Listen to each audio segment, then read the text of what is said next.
Hindi confidential ang katotohanan. Ayun. Ayan, I'm kasi sure eto na-quote ng husto ni Arles si Attorney De Los Powa. Santos. Si Attorney Michael Powa kasi nakatutok siya dun sa ating defense team. Arles, ano na bang nangyari? Arles. Hi, Arles! Kasi ngayong gabi nga ay ilang minuto lamang yung nakalilipas mula ng press conference ng defense team ni Vice President Sara Duterte, kung saan umaasa sila na ano man ang magiging desisyon ng ng senator judges sa impeachment trial ni Vice President Sara Duterte ay magiging sang-ayon daw sa ating mga umiiral na batas, kagaya na lamang ng kanilang mga isinayt kanina. Tinawag kasi nila na fully overboard daw o kalabisan nga umano yung paghingi pati ng bank records at transactions ni VP Sara extending sa kanyang term bilang Vice Mayor noong 2007. Gayon na ang sinasabi nga raw ng ating mga batas, ang impeachable officials, ang kanilang impeachable offenses ay doong time lamang na sila ay nag-assume ng office. At kabukod dyan, tinanong din natin kung paano sakasakali hindi mapagbigyan ng senator judges ang desisyon pabor sa depensa. Iaakit ba nila ito sa Supreme Court? Pero hindi sumagot dyan si Atty. Michael Powa at masyado pa raw maaga para sabihin at magdesisyon ng kanilang mga susunod na aksyon. Bagaman tuloy-tuloy naman ang kanilang paghahanda para sa paparating na pagdiskusyon o pagbukas ng iba pang articles of impeachment kay Vice President Sara Duterte, maging ang pagdating o pagharap ng NBI Director na si Melvin Matibag sa Lunes sa pagpapatuloy ng impeachment trial ni Vice President Sara Duterte.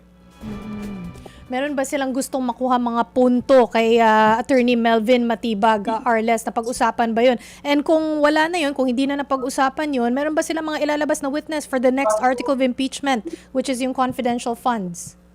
Actually, Chiki, yun yung sinabi ni Attorney Powa kanina, bagaman nagpepresenta tuloy-tuloy yung sa panig ng prosekusyon sa kanilang mga witness, ang kanila daw matagal-tagal pa bago dumating yung kanilang pagkakataon na makapagharap ng mga witnesses. Dahil, Chiki, ang mangyayari sa paggulong ng impeachment, mauuna talaga dyan yung prosekusyon, kanilang mga testigo at mga ebidensya. After matapos from Articles 1 to 4, though hindi siya sa order na 1 to 3, 4, mix, nakahalo-halo yung number na pag-uusapan ng Articles of Impeachment, yun pa lamang yung time na makapagpipresenta ng kanilang mga testigo at mga ebidensya sa mga Articles of Impeachment na ito. At, Chiki, may mga abogado na rin daw na naka-assign per article of impeachment, pero ang kanilang requirement ay dapat sanaya at maalam ito sa anumang artikulo or bawat artikulo ng impeachment trial or articles of impeachment ni VP Sara Duterte.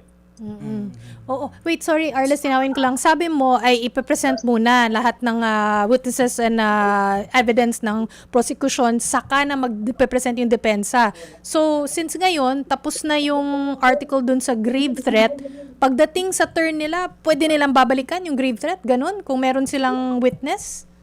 Yes, ganun ang inaasahan natin, Chikin, na mangyayari, And after mapresenta yung kanilang mga ebidensya at mga testigo, tsaka magbobotohan pa lamang yung ating mga senator judges kaugnay ng impeachment trial. Ako naman ay magni-nitpick lang ako, Arles, sa mga narinig ko kay Attorney Michael Powa kanina. Yung kanyang claim na tila fishing expedition yung ginagawa ng kabilang kampo, pwede ba expound mo ng konti yung para sa mga viewers natin? Kung ba't importante na yung naratibo na nakikita ng kampo nila na ginagawa ng PROSEC?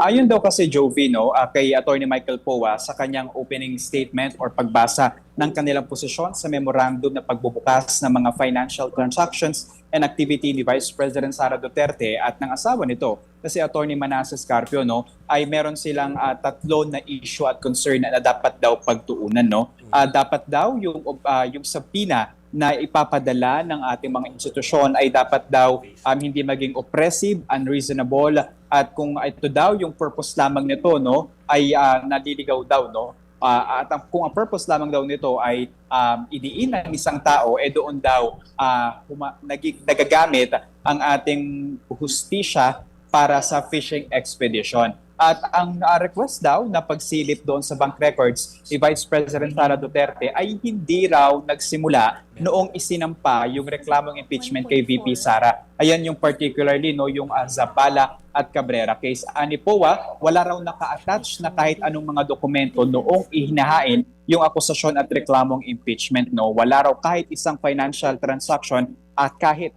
record ng SALN ni VP Sara. At after lamang daw mag-file ng complaint ni Zabala at ni Cabrera, doon lang daw umano in-exhaust ng House of Representatives ang kahit ano na posible na mga dokumento at financial activity ni VP Sara. Kaya ang sinasabi na dyan, fishing expedition umano ito dahil hindi raw dapat akusasyon muna bago ebidensya. Hindi raw yan ang ating tinatawag na due process. At pangalawa, Jovi, yung tinatawag nga natin kanina na concern din nila, yung relevance daw. Ayon sa kanila ay fatally overboard daw. Kung isasama pati yung mga financial activity ni VP Sara noong siya ay Vice Mayor because that is from 2007 pa.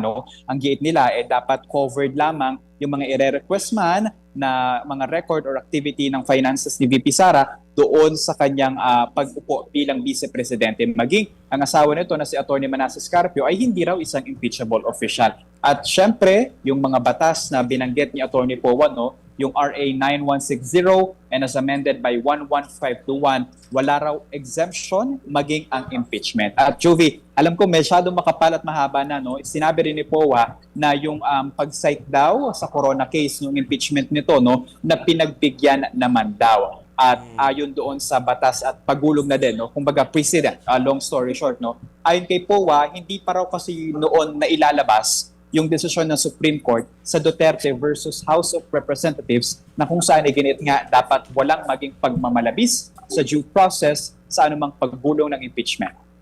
Okay. With that, thank you very much kay Arles de los Santos, ang ating mobile journalist. Thank you, Arles. Thanks, Arlen.